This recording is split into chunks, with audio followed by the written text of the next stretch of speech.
Hello friends, welcome to Pandi nut சமையல். இன்னைக்கு நம்ம என்ன ரெசிபி பார்க்க போறோம்னு பார்த்தீங்கன்னா, சம்மர்ல நம்ம ஹெல்த்தியா சாப்பிட்றதுக்காக ராகி கூழ் எப்படி பண்ண போறோங்கிறதாங்க பார்க்க போறோம்.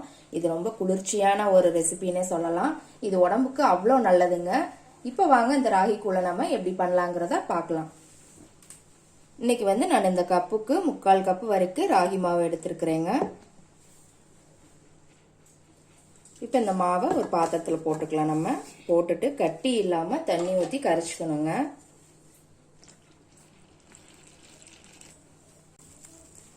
தண்ணி நிறைய ஊற்றியே நீங்கள் கரைச்சிக்கலாங்க, ஒன்றும் பிரச்சனை இல்லை. கூழுக்கு தண்ணியாக இருந்தாலும் பிரச்சனை இல்லை. பாருங்கள், நல்லா இந்த மாதிரி தண்ணியாகவே கரைச்சிக்கோங்க. இப்போ அடுத்து என்ன பண்ணலாங்கிறத பார்க்கலாம். இன்னைக்கு நான் இந்த பாத்திரத்தில் தாங்க கூழ் காய்ச்ச போகிறேன். நம்ம மாவு எந்த கப்பில் எடுத்தோமோ அந்த கப்புக்கு 3 பங்கு தண்ணி வச்சுக்கோங்க. 1 கப் மாவுக்கு 3 கப் தண்ணி.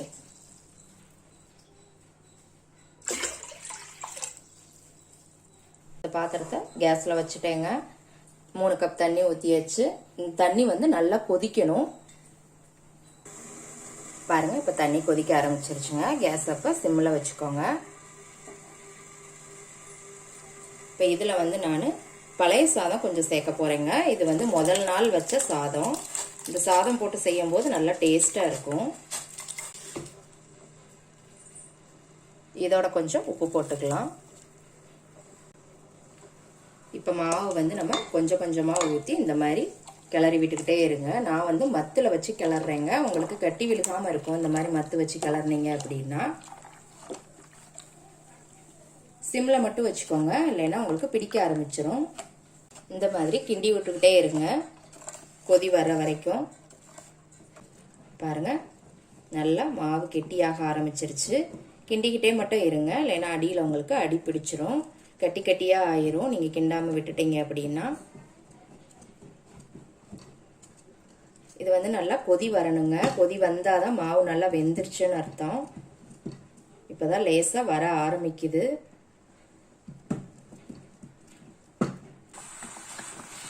பாருங்க, நல்லா கொதி வர ஆரம்பிச்சிருச்சு. தெரியும் நினைக்கிறேன் உங்களுக்கு. நல்லா திக்காவும் ஆயிடுச்சு.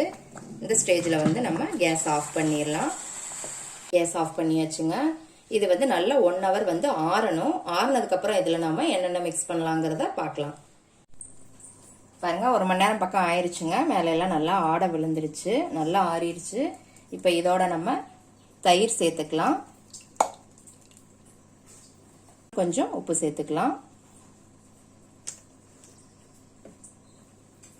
கொஞ்சம் தண்ணி சேர்த்துக்கலாம். இது கொஞ்சம் கெட்டியாக தான் இருக்கும், அதனால நல்லா தண்ணி ஊற்றியே கரைச்சிக்கலாம்.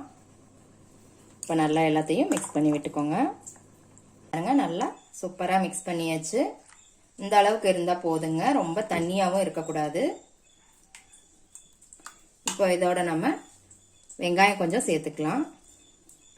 வெங்காயம் நல்லா பொடியை நறுக்கி போட்டுக்கோங்க. வெங்காயம் ஆப்ஷன் தாங்க, பிடிச்சா போட்டுக்கோங்க, இல்லைன்னா வேண்டாம். இதையும் நல்லா மிக்ஸ் பண்ணி விட்டுக்கோங்க. பாருங்க, நல்லா மிக்ஸ் பண்ணியாச்சு. சூப்பரான ராகி கூழ் ரெடி ஆயிடுச்சுங்க. இதுக்கு சைடிஷாக நீங்கள் துவையல், வத்தல், மாங்காய் ஊறுகாய் அந்த மாதிரி எது வச்சு சாப்பிட்டாலும் ரொம்ப டேஸ்ட்டாக சூப்பராக இருக்கும்.